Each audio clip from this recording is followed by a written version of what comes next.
Excusez-moi. Puis-je... How do I say that?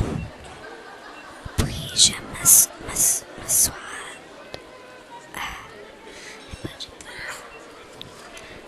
Dormez-vous?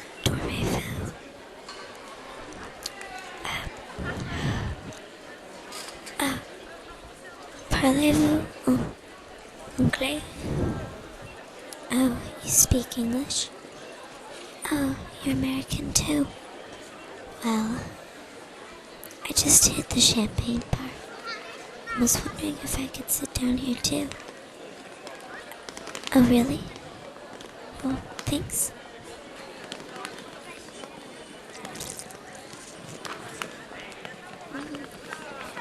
This is good. You know, though, the champagne was €6.50. Isn't that like $8 or $9? That's what I thought. These French people sure know how to upcharge at their gardens. This is actually my first time in Paris. Is it yours as well? Oh, okay, cool. So you must know the city decently. I'm here for a week. I'm a professor of philosophy at Tennessee College. Well, a teaching assistant. Me and my colleagues are in Paris for the Descartes exhibit at Sorbonne. It's been interesting. They all wanted to come to this sculpture garden, but I lost them. I don't really consider myself an art person. But they said there would be champagne. I just didn't know at what price.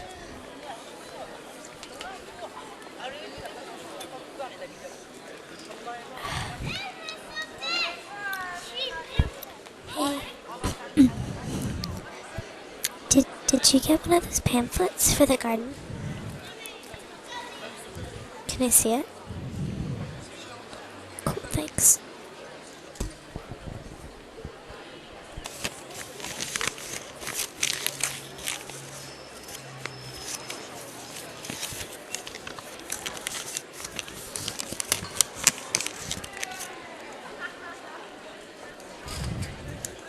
Wow, there sure is a lot of information here.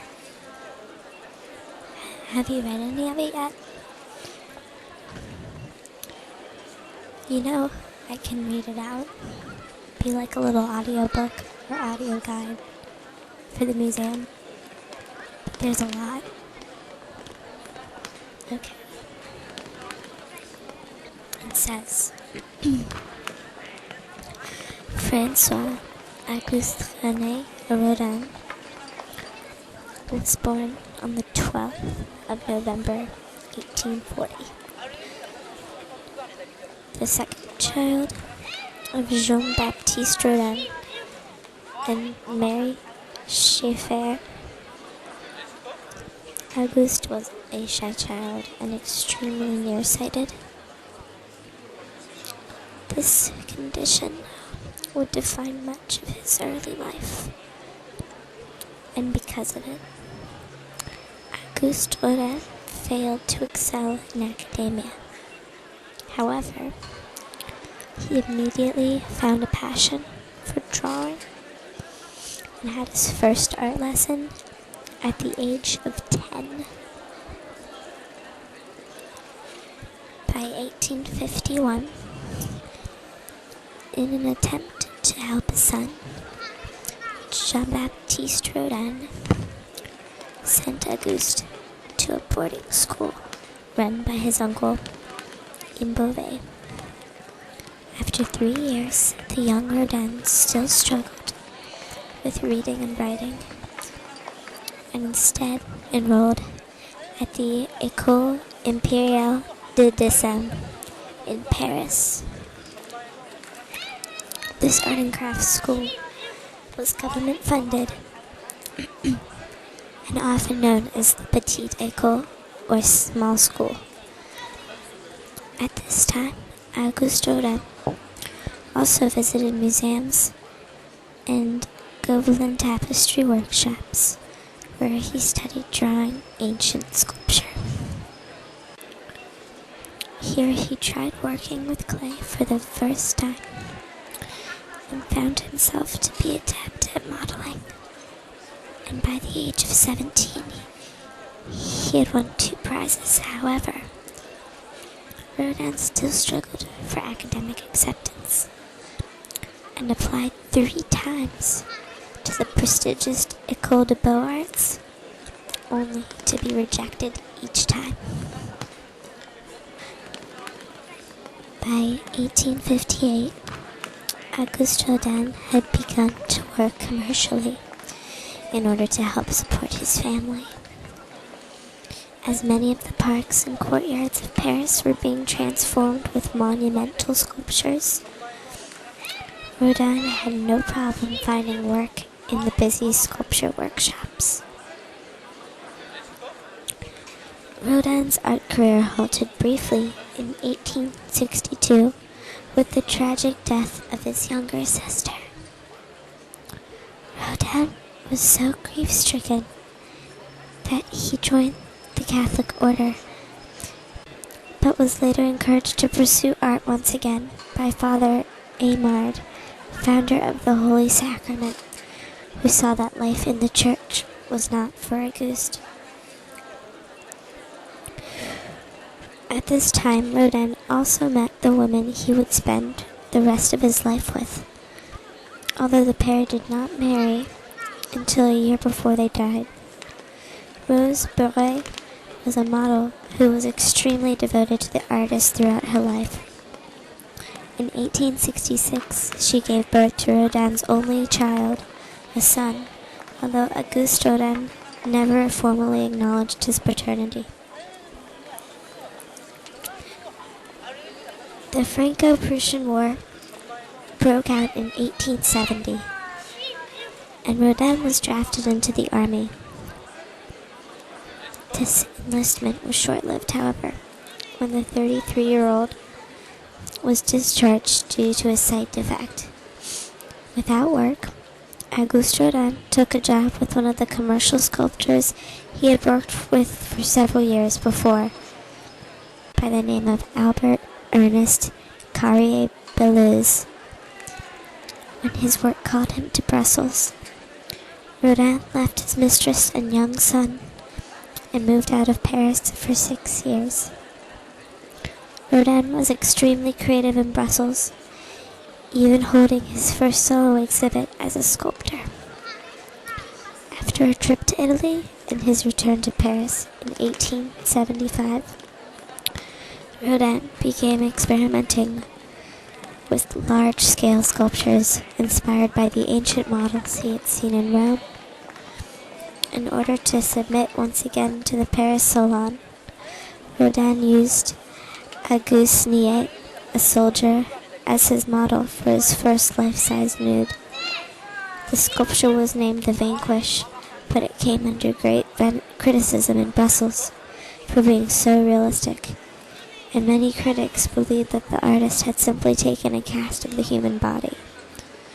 Such criticism would follow Rodin for a number of years, and even lead to him renaming the piece The Age of Bronze.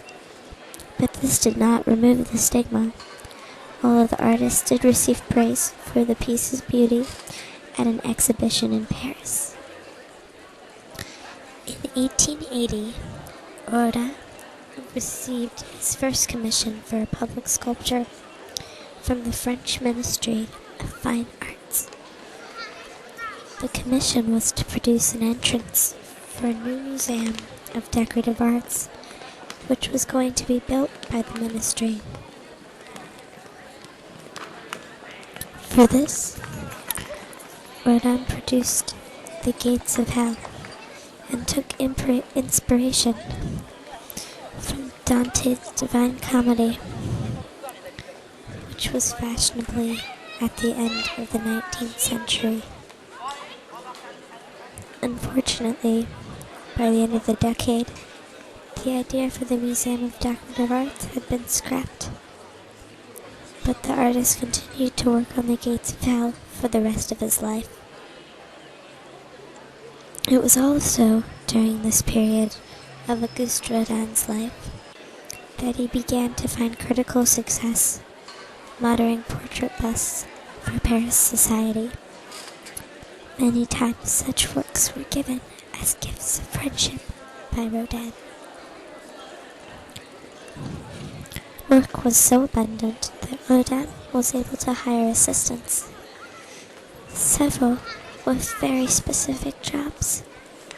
For instance, one assistant would create the plaster, another would cast bronze, while others would paint the outer surface of the complete sculptures.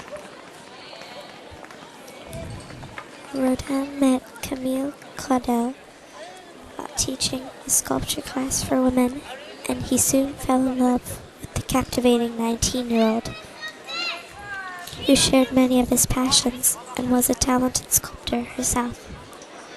Influence of both artists are evident in each of their works from this period, and Camille often modeled for Rodin, most notably as the inspiration for The Kiss.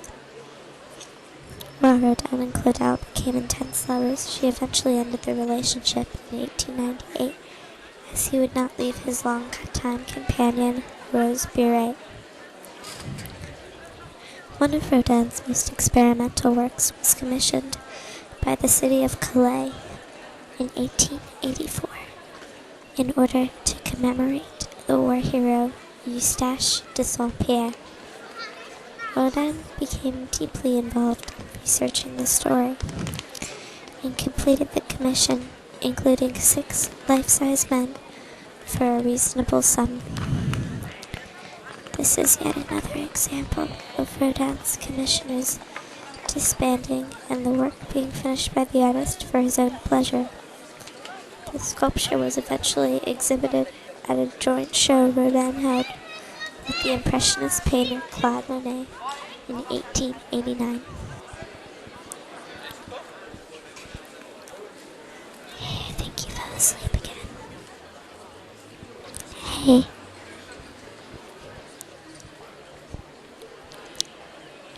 Hey. I think you fell asleep. Do you have, maybe narcolepsy or something? I don't know. I'm sorry if my droning on and on put you to sleep. But there was a lot of information in there. I didn't even get to finish, but I'm just glad I got to hang out with somebody instead of walking through the gardens, because, like I said, I'm just not very artsy, and I'm glad to meet you. But I think it's about time that I probably should try to meet up with my group. I hope you understand, but thank you so much for, hanging out with me, just briefly. And I hope you have a good one. Try to stay awake, okay? Alright, well, it was good talking to you.